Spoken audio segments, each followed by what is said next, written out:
आज पुन्हा एकदा सुनावणी आणि त्यात सिब्बल आणि कामत हे युक्तिवाद करणार आहेत. पण काल जी सुनावणी झाली त्यात सिब्बलांनी एक मुद्दा असा मांडला की विधानसभा अध्यक्षांनी त्यांच्या अधिकारांचं उल्लंघन केलेलं आहे, नंबर 1.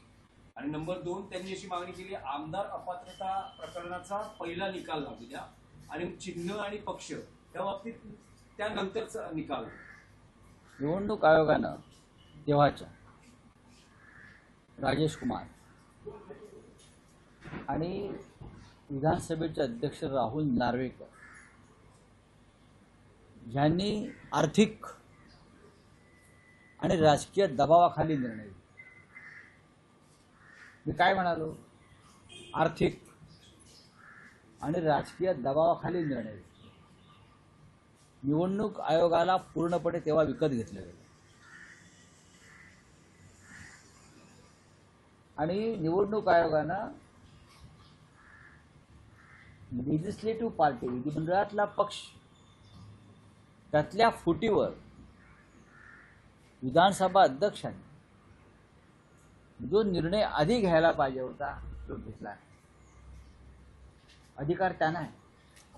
जेव्हा पहिला एक तुकडी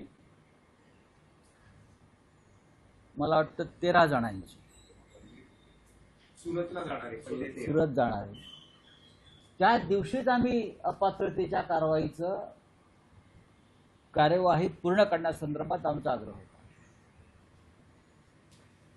तो निकाल लागला असता वेळेत, पण त्या निकालाची वाट न बघता निवडणूक आयोगानं पक्ष फुटीवरती शिक्कामोर्तब केलं विधिमंडळ पक्षाचा आणि पक्ष आणि चिन्ह हे मिंदे गटाला विकलं म्हणतो. यात खूप मोठा व्यवहार झाला. निवडणूक आयोग विकत घेतला. मिस्टर नार्वेकर जे आहेत काल ते कपिल सिब्बल यांनी त्यांच्या चिंधड्या उडवल्या, म्हणजे वस्त्रहरण केलं. आता ते तिकडे हाफ चड्डीवर फिरतात, एवढं वस्त्रहरण झालं कुलाव्यात, बरं का, निर्वस्त्र केलं त्यांना. काय म्हणजे किती संविधानिक पदावर बसलेल्या व्यक्ती किती बोगस आहे, भ्रष्ट आहे.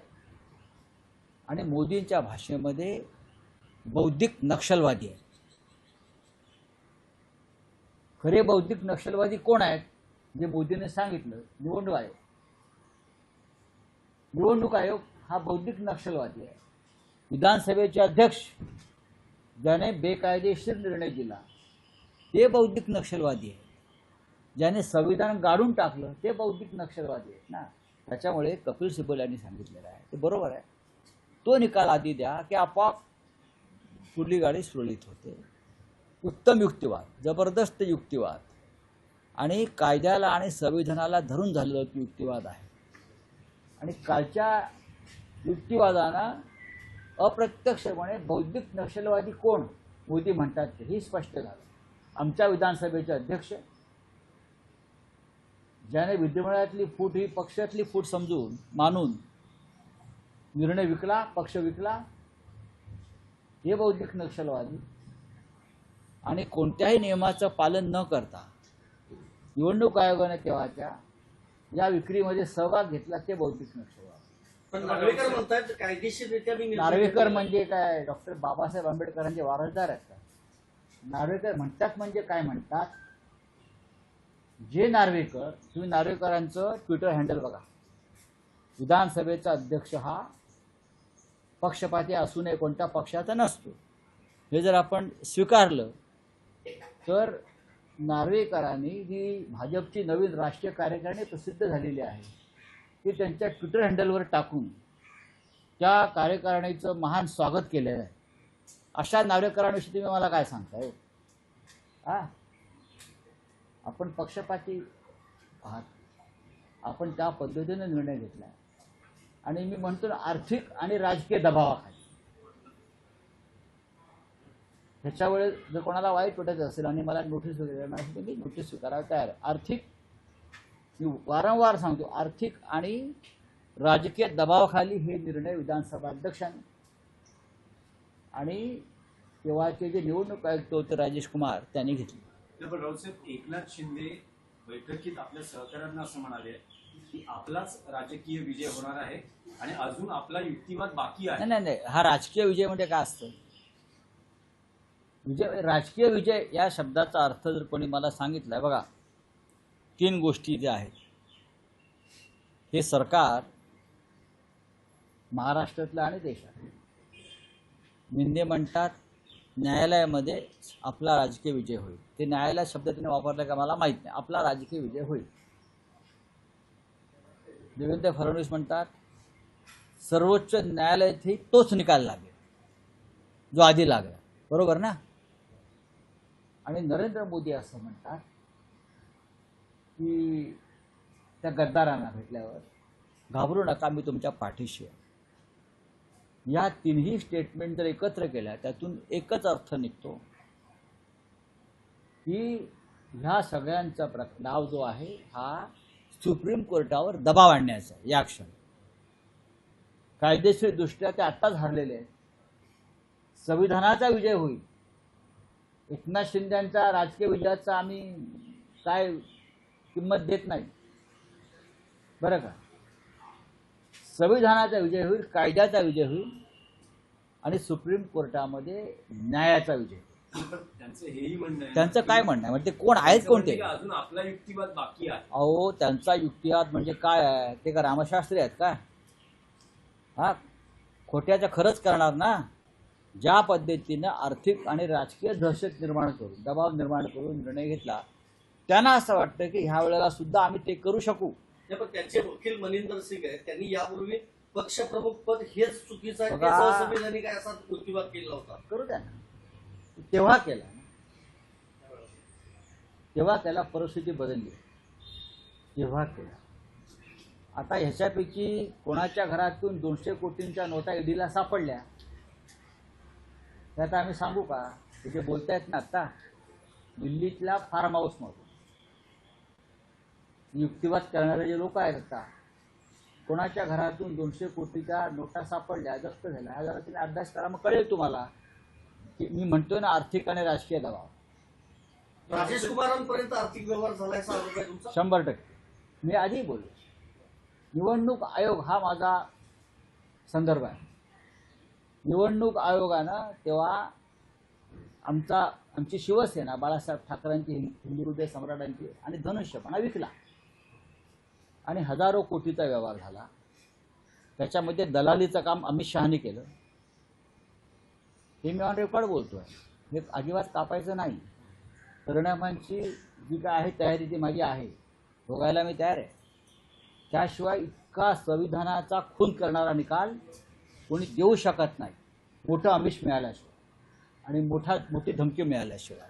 सर, एक विषय तुम्ही गेले अनेक दिवस सतत मांडतात, तो म्हणजे फडणवीस यांना दिल्लीत बोलावलं. आता एवढा महत्वाच्या विषयावरती मी कशाला इतर विषयांवरती? नाही, मुद्दा हा अत्यंत गंभीर विषयावरती आपण बोलतो. फडणवीसांनी त्यावर आपली भूमिका व्यक्त केलेली आहे की मी महाराष्ट्रातच राहणार, कोणी किती पतंग उडवा, काही करा, चर्चा करा.